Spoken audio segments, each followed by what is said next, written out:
नमस्कार। शुरुआत करते हैं बड़ी खबर के साथ। हाथरस मामले पर बड़ा ऐलान हुआ है। यूपी सरकार ने घोषणा की है, परिवार को 25 लाख रुपए की मदद देगी सरकार। परिवार के एक सदस्य को सरकारी नौकरी भी देगी सरकार। हाथरस में परिवार को एक घर भी सरकार की तरफ से दिया जाएगा। फास्ट ट्रैक कोर्ट में मुकदमे की सुनवाई होगी। एसआईटी के 3 सदस्य कमेटी इस पूरे मामले की जांच पड़ताल कर रही है। बड़ी खबर हम आपको बता रहे हैं, सरकार की तरफ से बड़ा ऐलान किया गया है। एक तो पीड़ित परिवार को 25 लाख रुपए की आर्थिक मदद दी जाएगी। दूसरी बात यह है कि परिवार के एक सदस्य को सरकारी नौकरी दी जाएगी। हाथरस में परिवार को एक घर भी सरकार की तरफ से दिया जाएगा। पूरे मामले की सुनवाई फास्ट ट्रैक कोर्ट में होगी और जांच के लिए जिस एसआईटी का गठन किया गया है उसमें 3 सदस्य हैं। हफ्ते भर के भीतर जांच प्रक्रिया को पूरा करना है। सीएम योगी ने पीड़ित परिवार से बातचीत की है, पीड़ित के पिता से बातचीत की है और उस बातचीत में उनकी तरफ से ये बड़े ऐलान किए गए हैं। 25 लाख रुपए की आर्थिक मदद, साथ ही साथ परिवार के एक सदस्य को सरकारी नौकरी और हाथरस शहर में परिवार को घर देने का ऐलान भी सरकार की तरफ से किया गया है और इस पूरे मामले की सुनवाई फास्ट ट्रैक कोर्ट में होगी।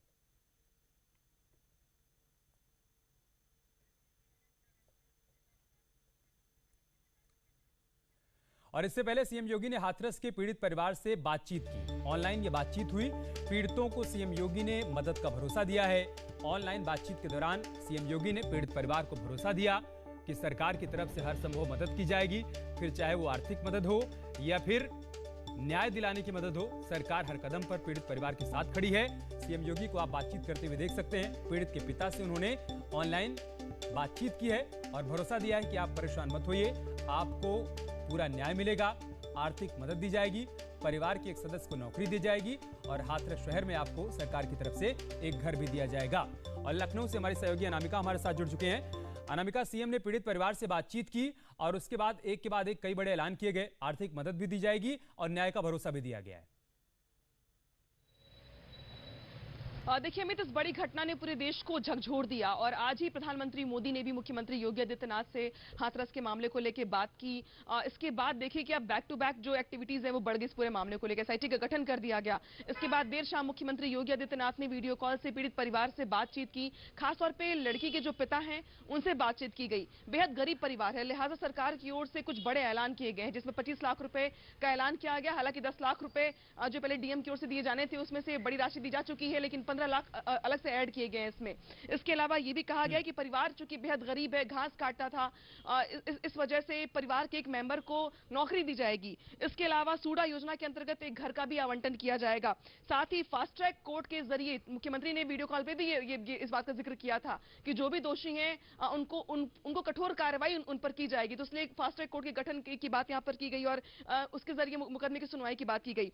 साथ ही साथ एसआईटी का गठन चूंकि आज किया गया है तो उसमें भी 1 हफ्ते के अंदर रिपोर्ट पेश करनी है शासन को। तो ये कुछ बड़े फैसले मुख्यमंत्री योगी आदित्यनाथ की ने जब बात की है शाम को पीड़ित परिवार के साथ, उसके बाद ये बड़े फैसले कुछ सामने आए हैं। ये और बात है कि पुलिस की कार्रवाई पर सवाल भी खड़े हुए, लेकिन हाँ देर से ही सही लेकिन सरकार की ओर से कुछ बड़े फैसले लिए गए इस पूरे मामले को लेकर के। और परिवार सरकार इस मुद्दे को लेकर के और जिस तरह की कार्रवाई की जा रही है, सरकार जो एक्टिव अप्रोच दिखा रही है, सीएम ने बातचीत की, उसके बाद परिवार को अब लग रहा है कि उनको इंसाफ मिलेगा और जो लोग राजनीतिक रोटी सेकने का काम कर रहे थे, परिवार अब उनसे किनारा कर लेगा।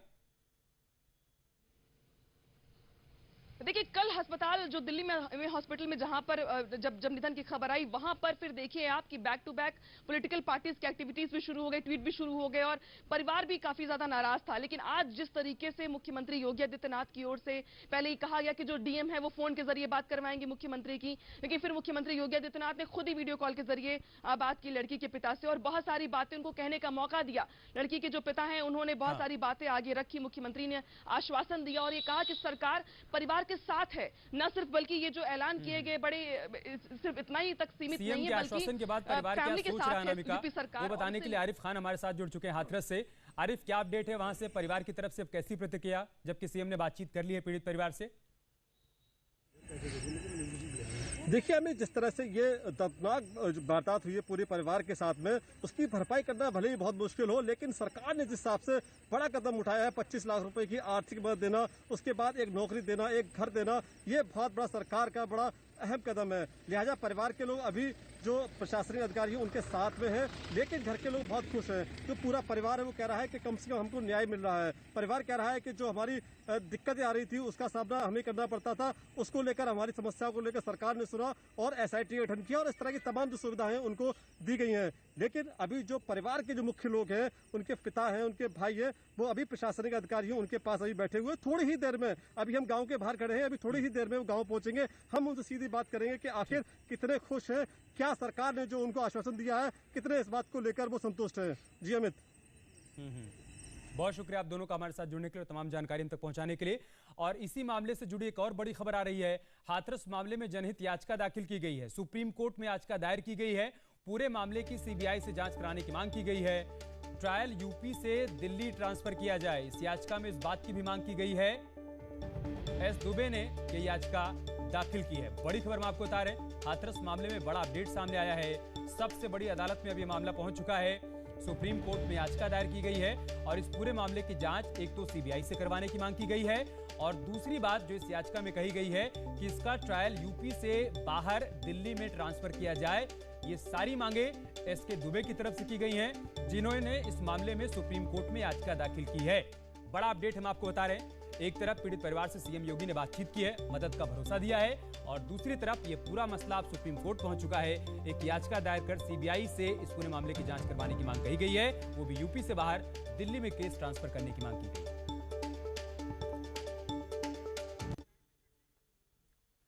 हाथरस की निर्भया को जल्द इंसाफ मिलेगा। CM योगी ने इस पूरे मामले में SIT का गठन कर दिया है। उम्मीद की जा रही है कि जल्द ही जो दोषी हैं उनके खिलाफ जांच पूरी हो जाएगी। हाथरस की निर्भया को मिलेगा इंसाफ। CM योगी ने SIT का किया गठन। गृह सचिव भगवान स्वरूप करेंगे अध्यक्षता।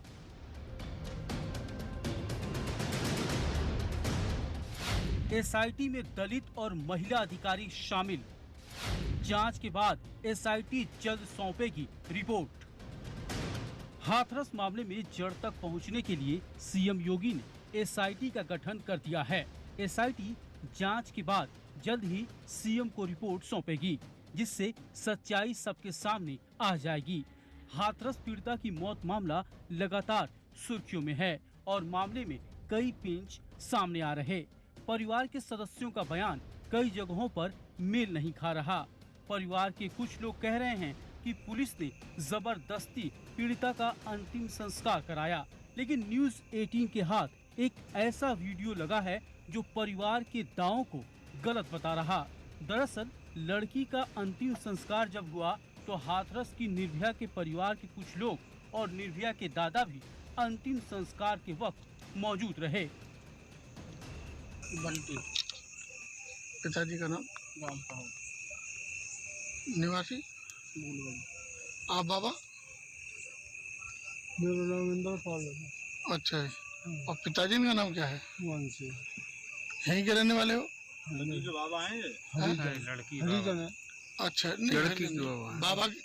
आप बाबा हो ना? हाँ। अच्छा ठीक है। एक बेटी दुनिया छोड़कर चली गई। जरूरत है इस मामले में जांच के बाद जल्द सच सबके सामने आने की, जिससे मामले पर उठते सवालों का सही जवाब मिल सके। Bureau report, news 18।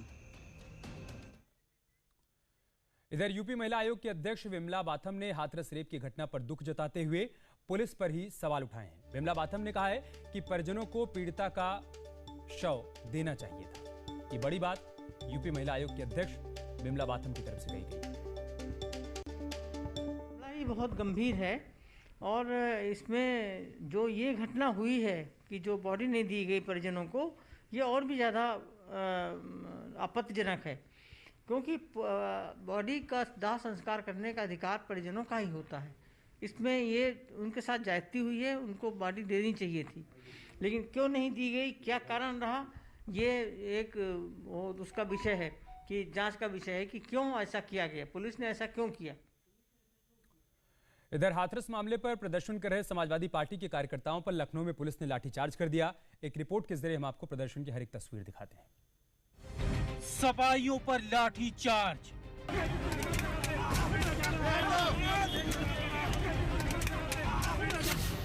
सपाइयों पर पड़े खाकी के डंडे।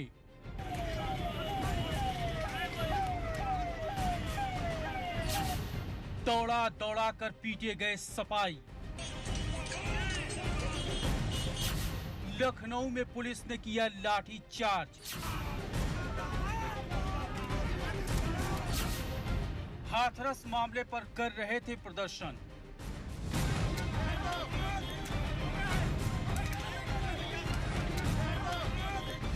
पुलिस की लाठी कैसे पड़ती है, लखनऊ में सपाइयों पर पड़ रही लाठी को देख लीजिए। कोई गिनती नहीं है, दौड़ाकर गिराकर जो जहां मिला वहीं लाठी पड़ी। जो भाग रहा था उसे पकड़कर मरम्मत की गई। तस्वीरें लाठी चार्ज की कहानी खुद ब खुद बता रही हैं। जो पकड़ में आया उस पर इतनी लाठी पड़ी कि पूछिए मत।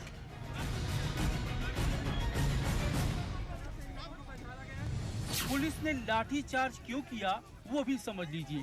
दरअसल हाथरस मामले में सफाई प्रदर्शन के लिए 5 कालिदास मार्ग पर जुटे थे और प्रदर्शन कर रहे थे। जब पुलिस के समझाने पर सपा कार्यकर्ता नहीं माने तो पुलिस ने जमकर लाठियां बरसाई। बाद में सपा कार्यकर्ताओं को गिरफ्तार कर इको गार्डन भेज दिया गया। Bureau report, news 18। इसके अलावा हाथरस मामले को लेकर आज कांग्रेस ने भी शहर शहर प्रदर्शन किया। हम आपको 3 तस्वीरें दिखा रहे हैं। कांग्रेसियों ने फतेहपुर, सोनभद्र और कानपुर में प्रदर्शन किया। इस दौरान पीड़िता के लिए न्याय की मांग की गई। कांग्रेस पार्टी के कार्यकर्ताओं की तरफ से सड़क पर उतरकर इन्होंने कानून व्यवस्था को लेकर नारेबाजी की। और इस बीच एक बड़ी खबर सामने आ रही है। हाथरस कांड को लेकर एनएचआरसी ने नोटिस जारी कर दिया है। बड़ी खबर, हाथरस कांड पर एनएचआरसी ने मुख्य सचिव आर के तिवारी को नोटिस जारी किया है। मुख्य सचिव और डीजीपी को ये नोटिस एनएचआरसी की तरफ से जारी किया गया है। नोटिस जारी कर 4 हफ्ते में जवाब मांगा गया है। मुख्य सचिव और डीजीपी को नोटिस जारी कर उनसे 4 हफ्ते के भीतर हाथरस कांड पर जवाब मांगा गया है। बड़ी खबर हम आपको बता रहे हैं, एनएचआरसी की तरफ से ये नोटिस मुख्य सचिव और डीजीपी को जारी किया गया है। यार रुक रहे छोटे से ब्रेक के लिए, जल्द लौटेंगे कुछ और खबरों के साथ। और बात करते हैं आज की सबसे बड़ी खबर की। आज सीबीआई की विशेष अदालत ने बाबरी विध्वंस मामले में सभी आरोपियों को बरी कर दिया। 28 साल बाद विवादित ढांचा विध्वंस मामले में बड़ा फैसला आया। सीबीआई की विशेष अदालत ने लाल कृष्ण आडवाणी, मुरली मनोहर जोशी, कल्याण सिंह, उमा भारती, विनय कटियार, साथ ही रितंभरा समेत 32 आरोपियों को बरी कर दिया। अदालत में सीबीआई के सबूत नहीं टिक पाए। फैसला सुनाते हुए जज एसके यादव ने कहा, घटना पूर्व नियोजित नहीं थी, घटना अचानक हुई थी। किसी भी आरोपी के खिलाफ सबूत नहीं है। पेश किए गए फोटो और वीडियो को सबूत नहीं माना जा सकता। कोर्ट में टेम्पर्ड सबूत पेश किए गए। ढांचे को अराजक तत्वों ने तोड़ा है। सभी आरोपियों ने बचाने की कोशिश की थी, लेकिन अचानक भीड़ आई और ढांचा तोड़ दिया। अयोध्या प्रकरण, विशेष न्यायाधीश अयोध्या प्रकरण ने सभी 32 अभियुक्तगणों को बाइज्जत बरी किया है और ये माना है कि जो आरोप सीबीआई ने लगाए थे वो आरोप सभी गलत हैं और एविडेंस उनके खिलाफ अपर्याप्त माना है। जिस समय अदालत फैसला सुना रहा था उस दौरान मामले में आरोपी बनाए गए लाल कृष्ण आडवाणी और मुरली मनोहर जोशी वीडियो कॉन्फ्रेंसिंग के जरिए कोर्ट की कार्रवाई देख रहे थे। फैसले के बाद लाल कृष्ण आडवाणी के घर पर लड्डू बांटे गए।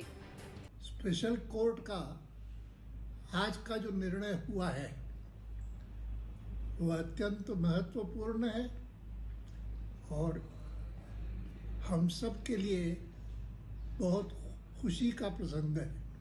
इससे हम सब प्रसन्न हैं, देश प्रसन्न है और मैं ऐसा समझता हूं कि इसके बाद ये विवाद समाप्त होना चाहिए और सारे देश को मिलकर भव्य राम मंदिर के निर्माण के लिए तत्पर होना चाहिए। इस अवसर पर मैं तो एक ही बात कहूँगा कि जय जय श्री राम और सबको सन्मति दे भगवान। वहीं दूसरी ओर जफरयाब जिलानी ने सीबीआई कोर्ट के फैसले को हाई कोर्ट में चुनौती देने का ऐलान कर दिया है। जजमेंट आज का जो है वो एविडेंस के भी खिलाफ है और लॉ के भी खिलाफ है। लिहाजा इसमें जो फाइंडिंग दी गई है वो एरोनियस हैं, तो उसके खिलाफ हाई कोर्ट में रेमेडी है। हाई कोर्ट में इसको चैलेंज किया जाएगा।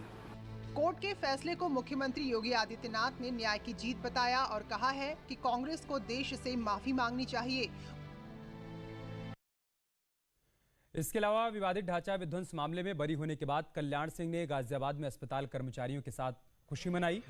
कोरोना पॉजिटिव होने के चलते वो इन दिनों गाजियाबाद के यशोदा अस्पताल में एडमिट हैं। यहीं पर उनका इलाज चल रहा है और जब वो इस मामले में बरी हो गए तो कैसे यहाँ पर अस्पताल के भीतर ही एक दूसरे को मिठाई खिलाकर खुशी का इजहार किया गया, वो भी देखिए।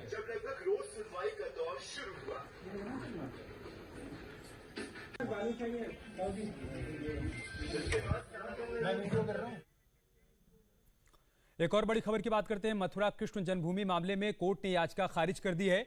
ईदगाह हटाने की मांग को लेकर याचिका दायर की गई थी, जिसको कोर्ट ने नामंजूर कर दिया है।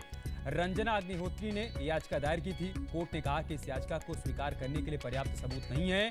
अब याचिकाकर्ता के वकील इसको लेकर हाई कोर्ट में याचिका दायर करने की बात कह रहे हैं।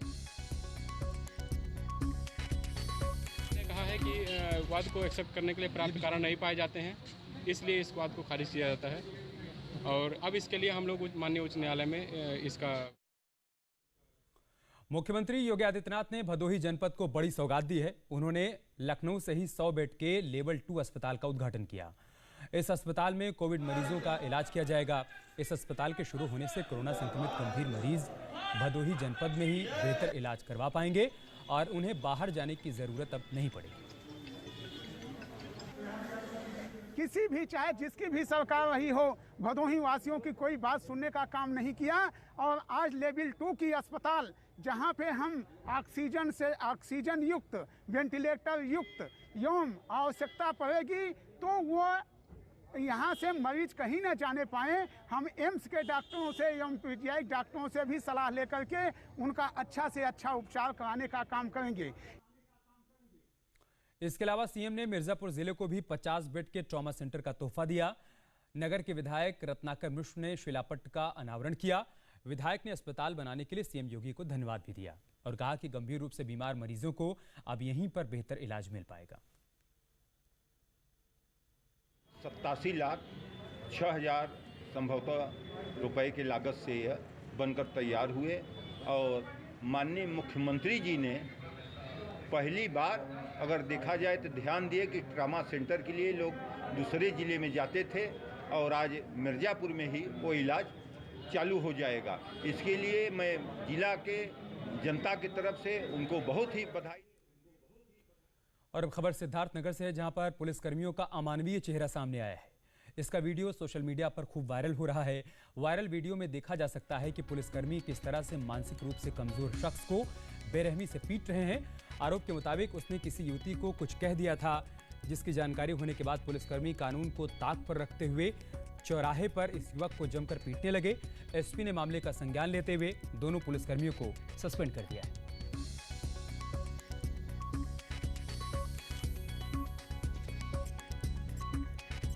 ये तस्वीरें हम आपको सिद्धार्थनगर से दिखा रहे हैं, जहां पर पुलिसकर्मियों ने इस शख्स को बुरी तरीके से पीटा है और इस वीडियो के वायरल होने के बाद एसपी ने इसका संज्ञान लिया।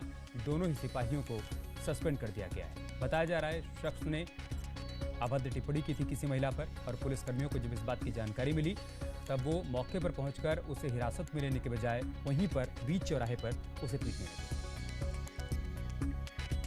संबंधित सोशल मीडिया में एक वीडियो वायरल हुआ, उसमें आरक्षियों के मारपीट की बात कही गई। घटना का संज्ञान लिया गया। प्रथम दृष्टया 2 आरक्षी जो इस घटना से संबंधित थे उन्हें निलंबित करके आगे की कार्रवाई की जा रही है। उधर वाराणसी के मंडुआडीह थाना क्षेत्र में जमीन के कब्जे को लेकर दबंगों पर पथराव करने का आरोप लगा है। बताया जा रहा है कि जमीन को लेकर पहले से विवाद चला रहा था और इसी बीच जमकर पथराव हुआ है। पथराव की तस्वीरें आप देखिए, कैसे दबंगों ने यहां पर पत्थर उठाकर हमला किया है और ये सब कुछ कैमरे में कैद हो गया है। अब ये वीडियो वायरल हो रहा है। तो दबंगों की दबंगई देखने को मिली है वाराणसी के मंडुआडीह में, जहां पर देखिए कैसे ये लोग पत्थर बरसा रहे हैं। सामने जो लोग मौजूद हैं इनके पत्थर से उनको गंभीर चोटें भी लग सकती हैं। हालांकि वीडियो वायरल होने के बाद इसका संज्ञान पुलिस कब लेती है, कब इनकी पहचान की जाती है, कब इनके खिलाफ कार्रवाई की जाती है, ये फिलहाल अभी देखने वाली बात है। लेकिन बताया जा रहा है कि ज़मीन पर कब्जे को लेकर यहाँ पर विवाद चला रहा था और आज एक बार फिर से दोनों पक्ष आमने सामने आ गए। इसी बीच दबंगों ने पथराव किया है, बुरी तरह से हमला किया है सामने वाले पक्ष पर। और इसके साथ इस बुलेटिन में इतना ही, लेकिन खबरें जारी हैं। आप बने रहिए हमारे साथ। नमस्कार।